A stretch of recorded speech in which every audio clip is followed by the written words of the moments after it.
Welcome to another edition of the Eye on Life podcast. And today, heroes come in all shapes and sizes and forms and names. They could be Del Reid could be the name of a hero. Stefan Diggs could be the name of a hero. I guess it depends on what part of the country you're in. Josh Allen. And I am thrilled on the Eye on Life podcast to actually we're making history today, just like the Bills made some history this year, right? The history is that you are Del Reid. You are the first return guest on the show. So I'm honored. I miss LPG though this time. I miss him. Well, we're gonna get him back on. He was tough to track down for this one. We will definitely get him back on the show. He and I have a lot of commiserating to do. Obviously, we're not going to commiserate. We're going to sort of celebrate the season that you had. Del Reid is the founder of the Bills Mafia. Was our first, along with license plate guy, the Giants superfan. We did a show. Our very first show was superfandom. That sounds like almost like a disease or something like that. I got caught up with the super fandom. But Del Reid is founder of the Bills Mafia, and we had a great conversation before the football season even started. And now this is kind of an update for Del to kind of report back to us on everything that's been going on in Western New York with really what was up till recently, really a dream season, and even still a great season for you guys. First off, Del, welcome back to the Eye on Life podcast. Thrilled to have you on the show. Yeah, thank you for having me. I'm thrilled to return. I have a ton of questions for you about kind of what you've experienced, and I've been on a lot of the after we've had our first conversation back before the football season started, and so I jumped onto a lot of the various channels through social media that followed the Bills. And anybody that knows, and I mentioned this to you the first time that we met, was that I have some roots in Buffalo. I went to school at Fredonia, former training camp for the Bills, as a matter of fact, for a long time, and I still have a lot of friends. So I heard a lot about what was going on during this incredible season that the Buffalo Bills had. And but before we get to that, I do want to just a couple things that I want to just make a note of. And then I do have a question for you also. Very important question. A pet peeve of mine. It's a sports pet peeve that I have, and I want to run it by you. To see again, I think last time you kind of talked me off the ledge on a few things. I'm hoping you can do that again. First, I want to thank our show sponsor, which we did not have on when you were on for the first show, mustny.com, which is based right out in your area, West Seneca. Chris Bossert, Monica Perez Bossert, they're entrepreneurs. They do a great job. Mustny.com. Tell the media, the mafia, excuse me, not the media. Tell the media too, but the mafia. They have great masks. They're customized. They're comfortable. They're amazing. And they're not only do they have an amazing business, but they're amazing people. So thanks for that. And I also want to shout out to a few new listeners that we've had over the past few weeks. We had one download from France. So we're keeping the international theme. I guarantee, based on what I've seen, Del, with the Bills, there's a huge international following for the Bills. I noticed. Yeah, absolutely. With my business where we sell a lot of, Buffalo themed gear, we ship all over the world, man, all over. Just had somebody tweet in yesterday from New Zealand. So unbelievable. Yeah. Bills Mafia is everywhere. Bills Mafia is everywhere. And I know there's also Bills Mafia in Jamestown by you. And we've had several listeners from Jamestown, which is great. Home of Lucille Ball, right? I think they have, don't they have a big comedy museum now or Hall of Fame or something in Jamestown? Yeah, I believe they do. I've not yet had the opportunity to visit, but I have heard of that being in existence. Well, it's exciting, and unfortunately, my football team this year, the New York Giants, it was a comedy watching the Giants play. They did pick it up a little bit, but we're thrilled to talk to Del Reid, who is the founder, as I said, founder of the Bills Mafia. And I just want to be I just want you to give a little bit of an overview. Not everyone may have seen that first show. The Bills Mafia is known as these crazy people that are sitting there drinking a lot of beer and jumping onto the folding tables that you have, oftentimes that are lit with fire. And that was very prevalent during this Bills run. But I know that you say that's a lot more than just that, and you don't encourage that. I remember that. But I want to give you a little an overview of the Bills Mafia for those who are familiar with it but may have some misperceptions about it. Yeah, so Bills Mafia is so much more than just tables. In fact, the whole table thing didn't really show up for about 4 years after that Bills Mafia term got coined. I always joke that the tailgating festivities have always been part of, the Buffalo tailgate culture. Just, we kind of maybe gave them something to yell right before they jumped into something. But Bills Mafia is so much more than just that. We, from the jump, as this whole thing took off, and I always say it was not built in a lab. It was just a joke that I made on Twitter with a couple other fellow Bills fan friends, and just took off and started to take this life of its own. And we had the opportunity, we could tell, to steer it a little bit, at least early on. Now, I mean, it's this giant thing, but we were able to steer it, which we really tried to, as much as possible, encourage people to give back to the community. So we would do, back then, Bills Mafia tailgate meant a very different thing than what it might mean now.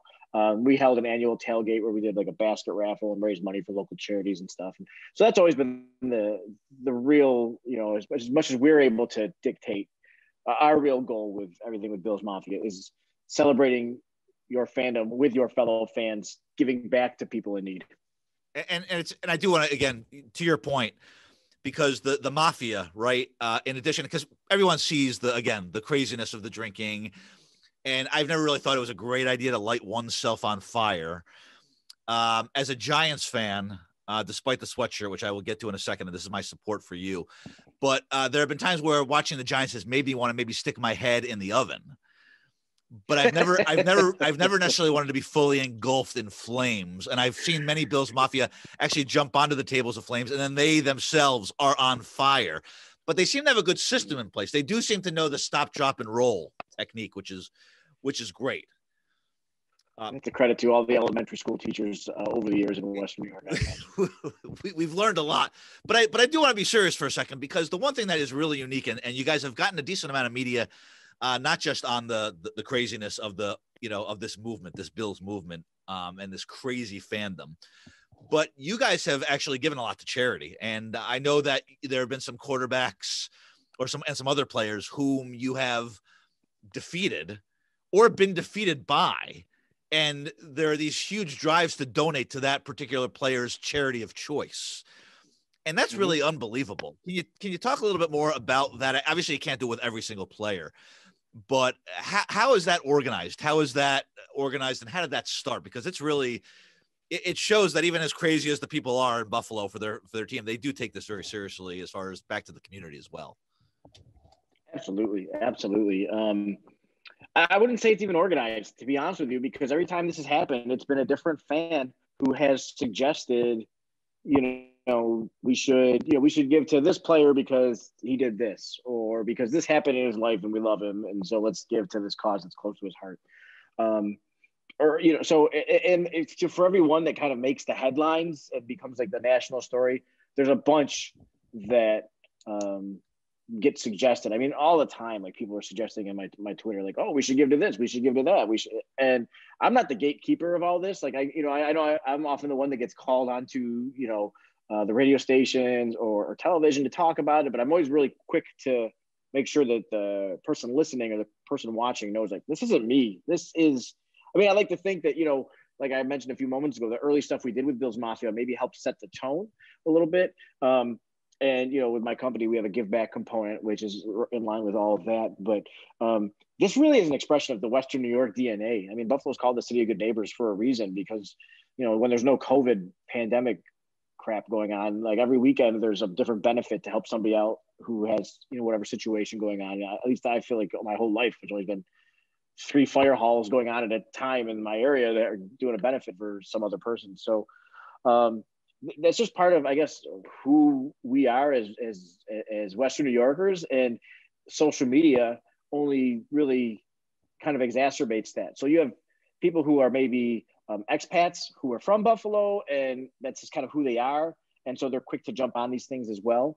And then also you have, people who have learned who just happen to love the Bills, for whatever reason. Maybe they grew up in California, maybe they grew up in New York City, maybe they grew up in Florida. They don't even have a tangible connection to the Western New York region. They just happen to love the Bills. And so I think that part of the DNA has kind of found its way in as well. So it's become something that's really, like, Western New York is a very giving area. It's very charitable. I think I read once, don't quote me on this because maybe I'm wrong, but I believe I read once that there's more nonprofits per capita in Western New York than like anywhere else in the country.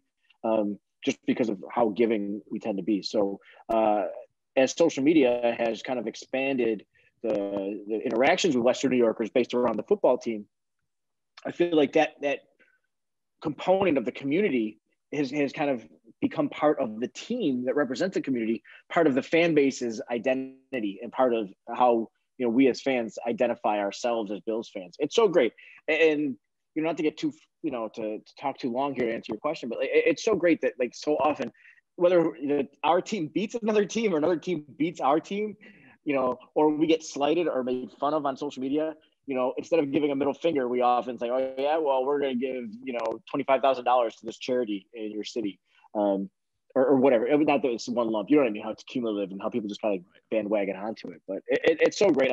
Makes me so proud to be a Bills fan. Just that's something that, we as fans are known for. It is. It's very unique. And I think that, you raise an interesting point, because when it's very easy to make fun of the guy, right? I know there are females that are doing it as well, but it's very easy to make fun of someone diving onto a table from from the top of a truck, right? Or something like that. But think about it, that there's a good chance that person may be part of that community, that civic activity of giving. So make fun of a little bit. I'm sorry, if you're setting yourself on fire, you deserve to be made fun of, but that doesn't mean you're a bad person. I'm not going to lie, dude. I'm there with you, man. Like, this stuff, it can be siloed a little bit. Like, if you're going to behave in that fashion, like, man, you got to take what comes along with it, right? Exactly. But it's really amazing what they do with community. I want to get into football now, because when we talked at the beginning of the season, and when both teams are all teams are undefeated before you start the season. And I will say that the good thing about the Giants this year was that the team did actually play meaningful games in December. Of course, that was only because the NFC East was historically bad. So we're not going to talk. So weird. It was very odd, but I sort of, and the Bills. The Giants are my team, first and foremost. And if somebody said, do you have a second favorite team? I really don't. But because I lived in Western New York and I lived in Buffalo for a while, and I do like that underdog, I did start watching a lot of Bills this year. Again, I was following the fandom, the craziness of the fans, which I want to talk to you about. They're very finicky. I didn't realize it was that finicky of a fan base. I guess I should have. They just some of them never seemed happy, no matter what was going on, as I'm sure you know. But I want to talk about football. I want to kind of talk about your journey and your experience. And I kind of want to start backwards. Before I do, there might be people wondering, if you're a Giants fan, why are you wearing not you, but why am I wearing a Buffalo Bills sweatshirt? Well, first off, solidarity, my friend, right? It's all about, it's all about the NFL love. But in all honesty, my Chris Bossert, who's my sponsor, mustny.com, I basically told him, and I think I said this on I did say this on a show once, that if anybody ever wants to send me anything to wear on the show, I will wear it, as long as it's not vulgar or anything like that. This is certainly not vulgar. So, and when Chris we did a show on high school reunions, and I've known Chris since, I think they call it preschool now, it was nursery school back then. And so I had Chris and two of my other high school mates. We did a little reunion. If I say family reunion, these guys are like family. And Chris wore the red hooded sweatshirt, and I've been ripping him apart ever since then. It was a nice sweatshirt, but the red and everything. So this is kind of my solidarity, almost like losing a bet, but not really, because I do support the Bills. And also completely mocking my friend Chris for wearing a red hooded sweatshirt on our last show. So I'm doing it now. I'm wearing the red hooded sweatshirt. I'm all in on this, and it's go time here on the show, right? We always say that. So speaking of red, and I sort of feel like maybe wearing red, I don't want to give anybody any nightmares for the Bills, because I know the last team that you played has a lot of red in it, the Kansas City Chiefs. And we're taping this before the Super Bowl, so we don't necessarily know who, at this point, as of today, we don't know who's winning the Super Bowl. By the time the show drops, you will have known. But I want to ask you a very important question, Del. When you were watching, we're starting backwards a little bit here. When you were watching the clock tick down, and the Bills just never really got into it in that last game, right? I mean, they stayed in it for a little bit. What was your feeling, your inside feeling, your emotions as the season was ending in the AFC Championship game? How did you feel at that moment? Well, in that moment, absolute disappointment, right? For that whole week prior, I just was going, and I was joking on Twitter and every podcast or interview I did, I was making jokes how I'm a fan. I'm allowed to look past this game. I'm allowed to think about it. Players better not, but I'm allowed to. So I started thinking about the opportunity to, how cool would it be if, the Bills got to play Tom Brady, exercise that last demon. And then when the Bucks won, I was like, oh, is this destiny? Is this, so it was disappointing. For sure. It was a little frustrating because the team seemed to have been coached differently than how it was the entire season. It really felt to me that the coaching staff knew that the Chiefs were a better team. And so they knew that they had to get points no matter what. Any drive they could get points, they were going to get points. So they were happy to settle for field goals and things like that. That kind of frustrated me because the Bills team could be described as borderline aggressive, in the, especially the 9 or 10 games leading up to the AFC Championship. Like they had their foot on the pedal nonstop through these games, and it just seemed like it was just run a little differently, which is kind of disappointing. I'm going to choose to chalk that up as growth experience for the coaching staff, having never been in that position, and so I'm not too upset about it. Young team. And this is where I landed right after that. I don't know if this is your follow-up question or it's built into this question, but right after the game was over, I was able to take a deep breath, couple deep breaths, and look back at the past, 4 months. What a trip it's been. And this isn't some flash in the pan season that, Bills fans got to go on this unexpected ride, with this team for. You look at 2017 when, we gave all that money to Andy Dalton's foundation because holy crap, how are we in the playoffs? We're in the playoffs. This is amazing. Right. This isn't some flash in the pan thing. Like this team is built to last, and there's going to be plenty more opportunities for the Bills to play in deep into the playoffs. I won't say AFC Championship because who knows? You don't know what the future is going to bring. But this is a team that is built for the long haul. And so I think there's going to be a lot more meaningful games in January that the Bills get to play. And I'd like to think they have, a few more cracks at it, to play in a Super Bowl. Josh Allen's only 24, Sean McDermott is pretty young as a head coach. Next year, they get to keep both coordinators. I mean, a lot of people thought that Frazier and Dable were going to be gone in 2021. And we get to get everybody, to stay intact. So. Yeah, it's huge. I know what you mean. And sometimes I feel like coaches, and they get paid a lot of money, obviously, for everything that they do. But it's almost like sometimes they outsmart themselves. I'm not necessarily saying that that's what happened in this last game, but they sometimes they outsmart themselves, even just with some calls that you've seen, and you're just like, oh my god, like how did they make that call? And I always hate it because, and the Giants have had coaches like this in the past, where it's almost like you're coaching to not lose versus coaching to win. And that always drives me absolutely nuts. I'm thrilled to have Joe Judge. I think Joe Judge is going to be great in New York, but my God, Pat Shurmur and Ben McAdoo. I mean, it's just absolutely horrific coaches. I think you do, to your point, I think you guys are going to be there. And I was surprised about one thing though, because I thought that when Tom Brady left the AFC East, I thought that would be enough for Bills fans to have a ticker tape parade in downtown Buffalo. The fact that Tom Brady was leaving the division. But I want to ask you a little bit about Tom Brady, because the Tom Brady talk over the past couple of weeks, now that he's now played in the Super Bowl, right? And as I said, as of this time, we don't know whether he's won or lost. But you mentioned getting there and playing, and the idea of playing Tom Brady, and what kind of indication that would have been, right? To go in and beat Tom Brady with a whole new team. Yeah, right. I think everybody would have loved to have seen that, right? But let me ask you a question, because I had a conversation with some of my friends about this. Would you? And again, obviously, I'm saying this is like a fantasy world here, right? Where we can like predict the future. If you had a choice, knowing what you know now, would you rather have lost? And I know you did lose, but the team did lose. But would you rather lose to the Chiefs in the AFC Championship game, or get to that Super Bowl and lose to Tom Brady? And I know I asked you. Get to the Super Bowl and lose to Tom Brady. I'll cut you right off. Like, good. Nope. Good. That is my opinion here. That is a loser's mentality, man. Like, no. I want my team's final game to be played as late as possible. And listen, if we lose to Tom Brady in the Super Bowl, then we lose to Tom Brady in the Super Bowl. Guess what?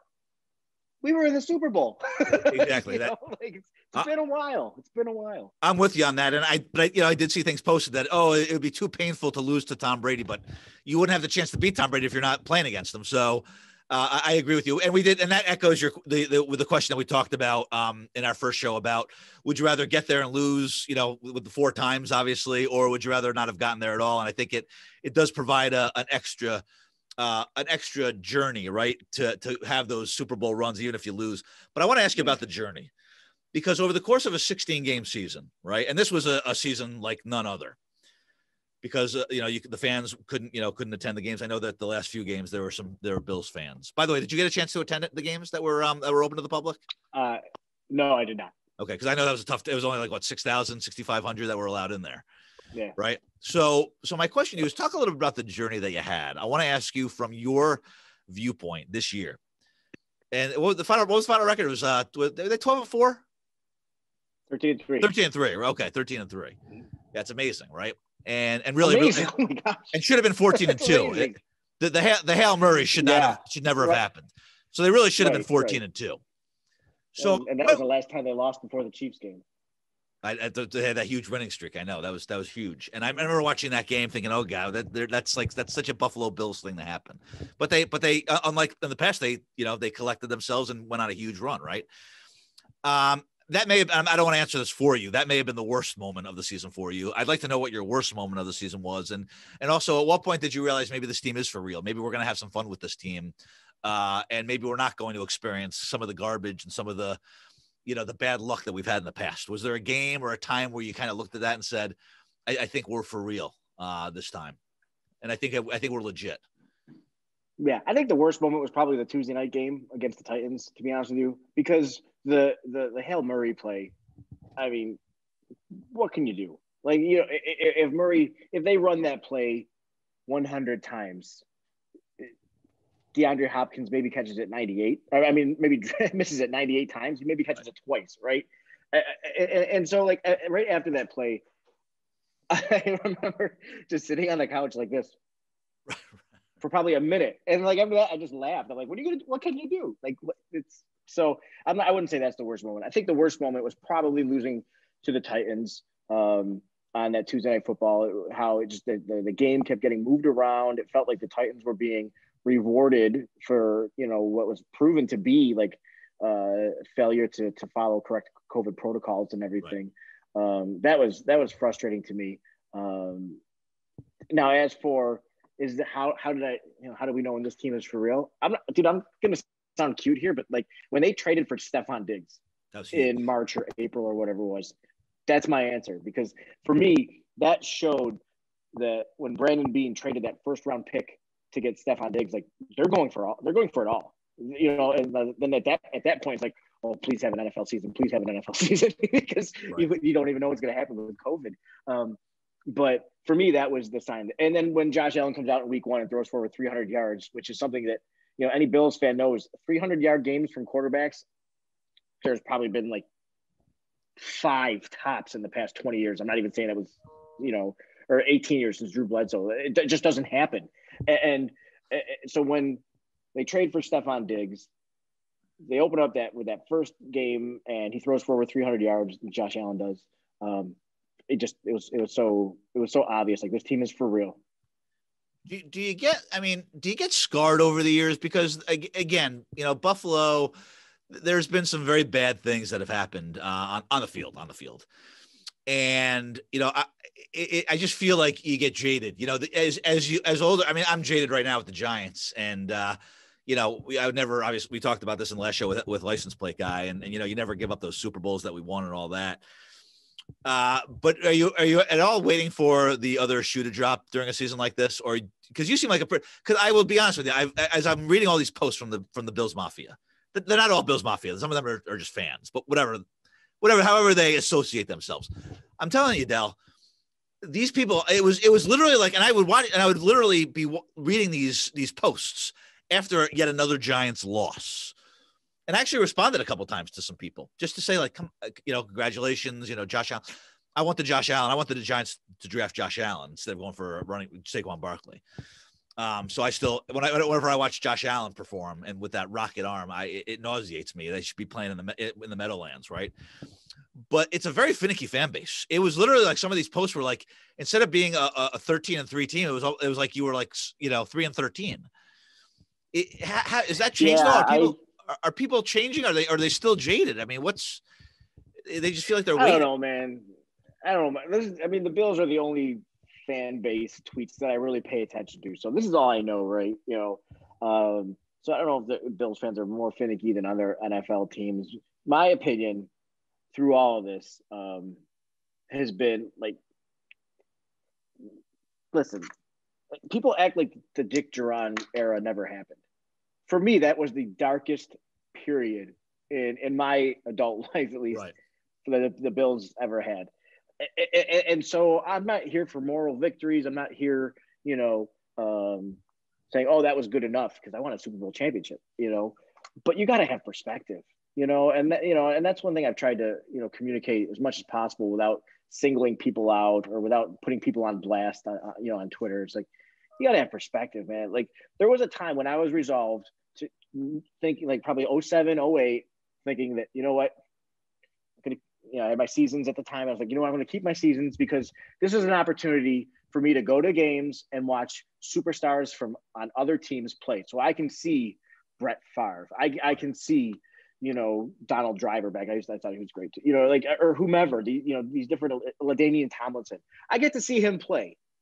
I would love my team to win, but they're just, as they're marching out these quarterbacks and these vanilla offenses and these terrible defenses, like, and it's when it's so obvious that the team is going, front office is going in one direction, probably sometimes multiple directions just within the front office. Coaching is going in a different direction.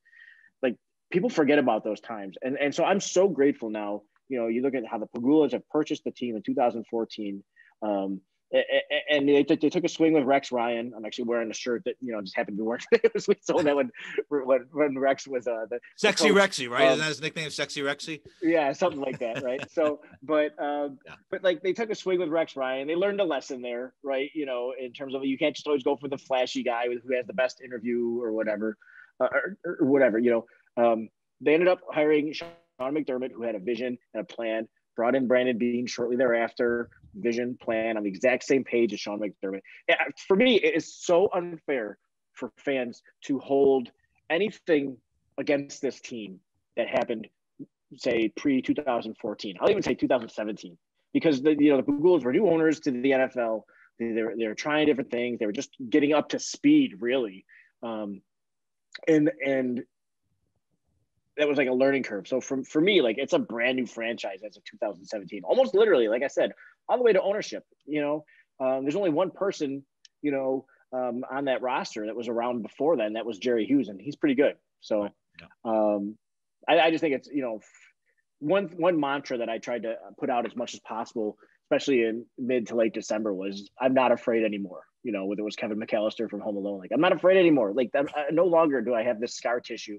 Do I think it's going to be same old Bills, or, oh, that's so Billsy, or whatever it ends up being, right? It's a new day for this franchise. It's a new day for fans. And I think that we owe it to ourselves as fans to just embrace where we are right now, look to the future, and forget about the past. How was it this year with COVID, sort of not being able to attend the games? How was that for you as a long-time fan, and especially this year when the team was, had such success on the field? You want to go to the games, you want to feel that camaraderie, you want to tailgate, you want to go inside the, the seating bowl and scream and yell, and you couldn't do that.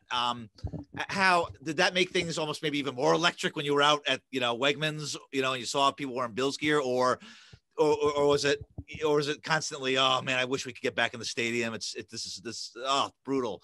Some of those games, the Pittsburgh game, I remember, the stadiums, I think that the stadium was empty that night, if I recall correctly. And, what atmosphere that would have been on prime time, right? Under normal circumstances. So how is that, kind of rooting for a successful campaign for your favorite team during the time of COVID? All right. So yeah, it did kind of, it was the running joke in the spring, was like, especially when they traded for Diggs and they had what was perceived as a great draft, turned out to be kind of true. They had a great draft. And the running thing was like, of course the Bills are going to be good now, because, we've can't see them. It's just, we can't see them. So of course they're going to be great. We can't enjoy it. Right. So that's so Buffalo, right? That's so like us. Right. But, I can tell you from my perspective, again, not being able to speak for every fan, is, okay, so I have two teenage daughters, right?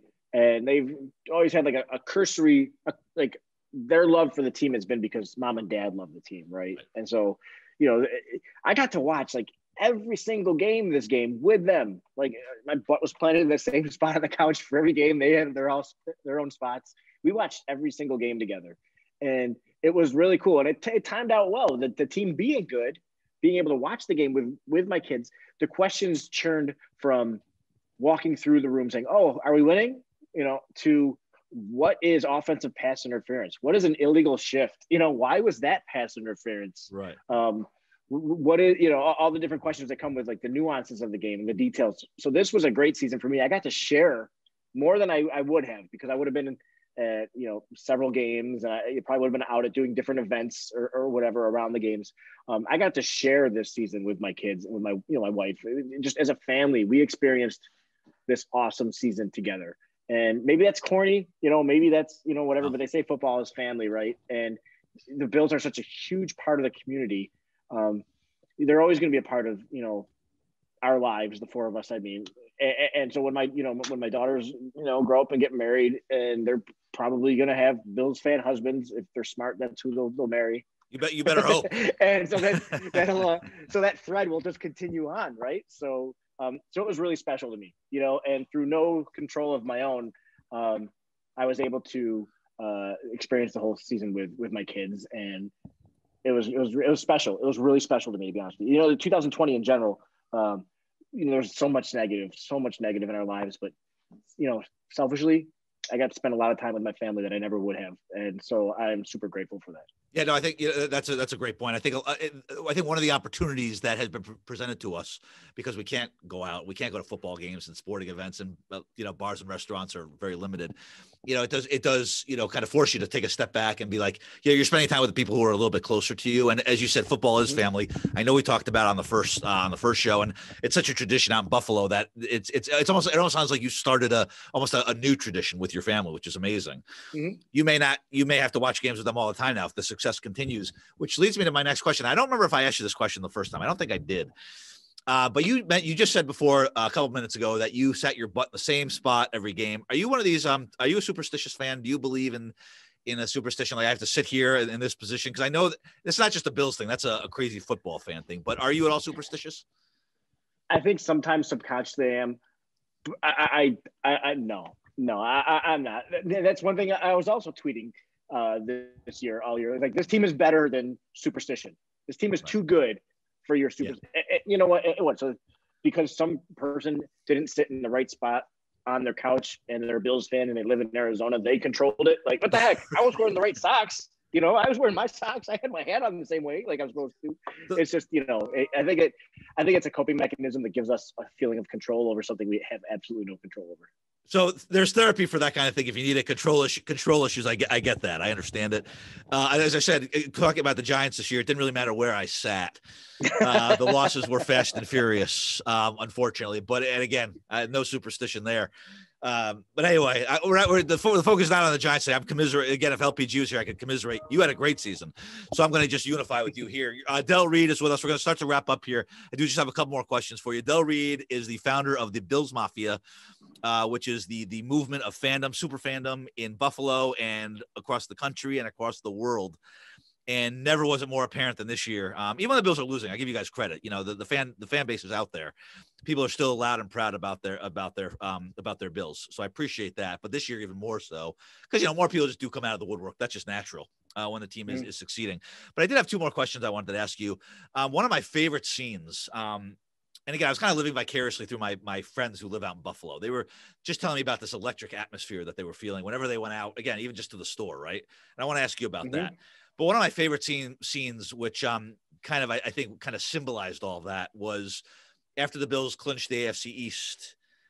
I'm trying to remember what game that was. Was that against? Was it? They were coming Pittsburgh. Back from somewhere.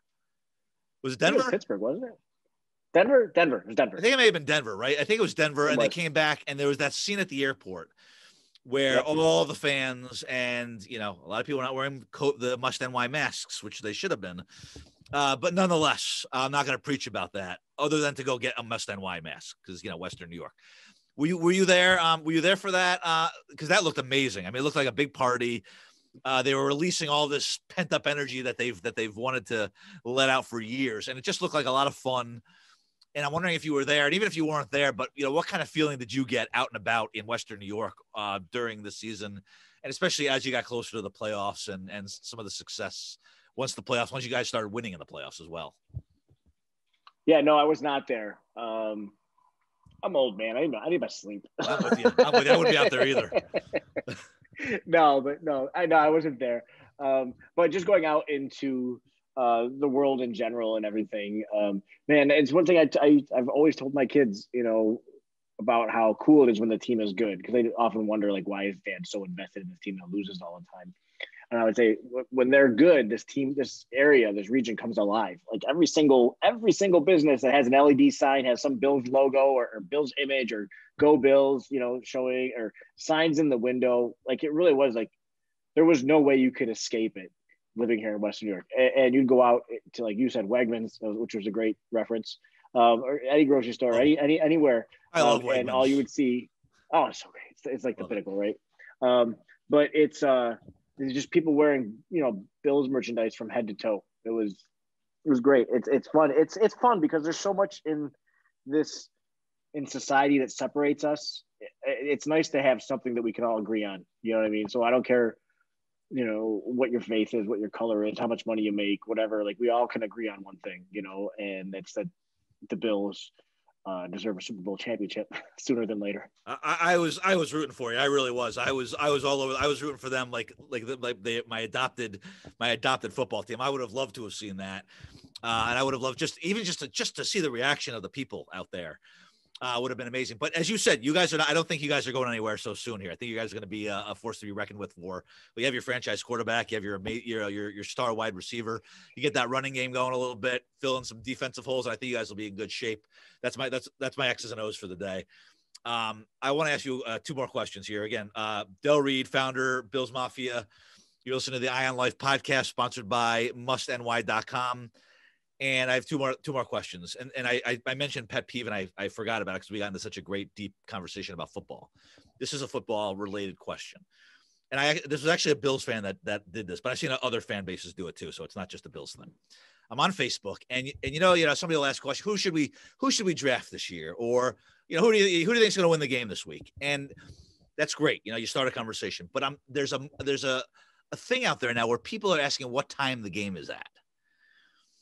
And it's becoming a big pet peeve of mine, because unless you live even in a cave, I think you would probably be able to find out the what time if it's your favorite team, right?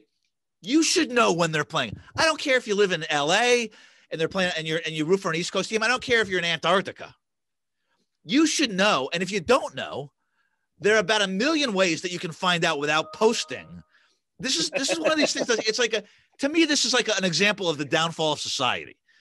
Are we that lazy, right, that we can't go on and even if you don't have a computer, even if you don't have a phone, there are newspapers. You can ask somebody on the street what time the game is. People posting what time, and it's your favorite team too. So it's not even like you're asking about another team. You're asking about your team.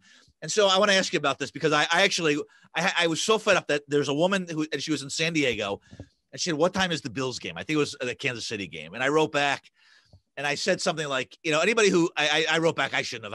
I was trolling. I have to be honest. And I'm not a troll, but but there are a lot of people that were like giving her a hard time. And so I said, I don't understand why you would ask this question. Aren't there other means? And she used a choice word back to me, which I appreciated the response. But I know I'm probably overreacting to this, like I do everything, but don't you agree though? Come on, downfall society.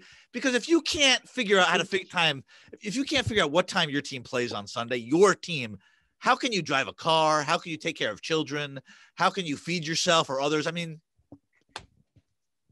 am I wrong? I hear you.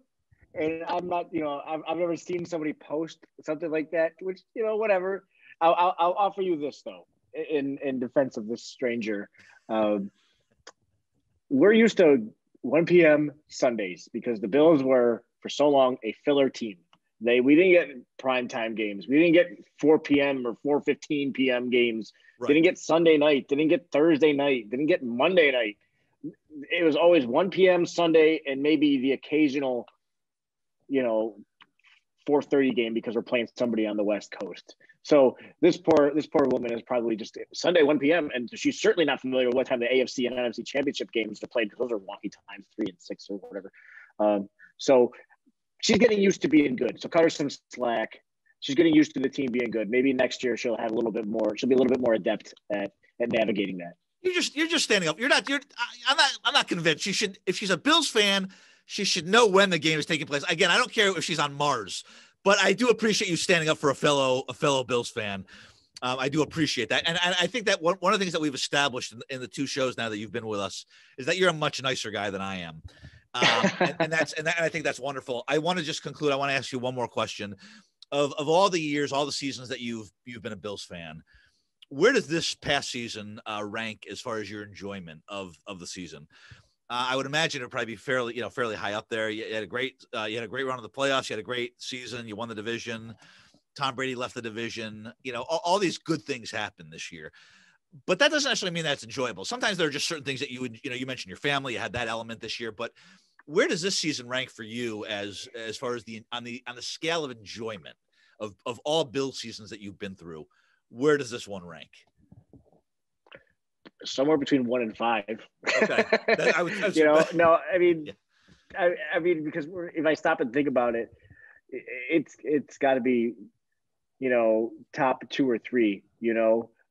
Probably because by the end of the Super Bowl run, like I was just getting spoiled. I was just expecting it. I remember Wegmans had a thing they called Strive for 5, and they launched it like in '94 or whatever it was, and it had nothing to do with the Bills, but I just assumed like, oh yeah, they're going in the 5th Super Bowl, so that's right. Just going to happen. It's obvious. So that's what they're talking about, like 5 different vegetables a day or something. I don't know, but like it became like so like routine, like, oh, the Bills are in the Super Bowl every year.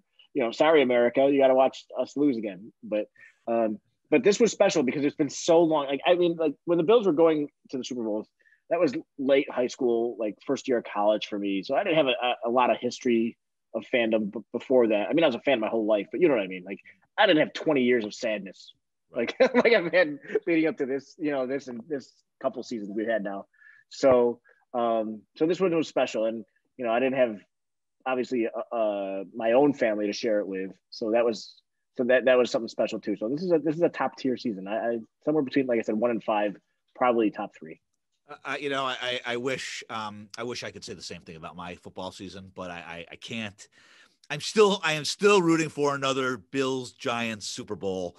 That will be the ultimate show on here. We'll have that. But I do, just before I let you go, Del, I know you also have your business.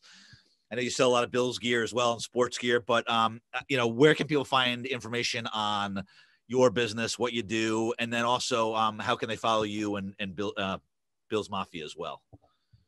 Sure. Yeah. So I'm on Twitter, Del Reid, DELREID. Go find me there. Buffalo fan base, fam like family, is the, I guess you would say the originators of Bills Mafia. That's our Twitter handle for that. And then 26 shirts, 26 shirts. That's what it is everywhere on social media, 26shirts.com. Check it out if you've never seen it. We hopefully have some stuff that you might find cool and enough to purchase, and it'll give back to the community at the same time. Just it's February, 2 months ago, we passed the $1 million mark. Congratulations. Total donations. Yeah, thank you. That we've been able to give back into the community. So that's been really special. It's been a good year for you guys. Congratulations on a great season. I know that you live and die with your team like I do. So I know the feelings of passion and the highs, and unfortunately the very, very lows too, which unfortunately, as I said, we've been experiencing more of that with Giants fans. But I want to thank you, Del. We'll do another season preview in August. So we'll have you back on again. We'll find LPG. I don't know if he's in hiding after the Giants season, but we're certainly going to find him. But appreciate you being back on the show. And again, Del is founder of the Bills Mafia. And I just want to be very clear here. Del has, at least the last time we spoke, and I don't think this has changed, I'm guessing, because you have a family, but Del has never actually taken that dive onto the table. Have you? You have not, have you? I have not. You could put it on the gravestone. Like he never loved the Bills, never went through a table. So don't stereotype, okay? When you see this happening, that is not Del. He's a super fan, but he's reasonable and he cares about his family, so he wants to be around with them for a while. I completely understand that. So Del, I want to thank you again for being with us on the Eye on Life podcast, Super Fandom, and the Bills journey, which, as I said, even following it from afar was exciting. As we get closer to the draft and next football season, we'll have you back on for sure. We'll keep an eye on football. We'll keep an eye on the Bills Mafia, and we'll always keep an eye on life. Thanks so much.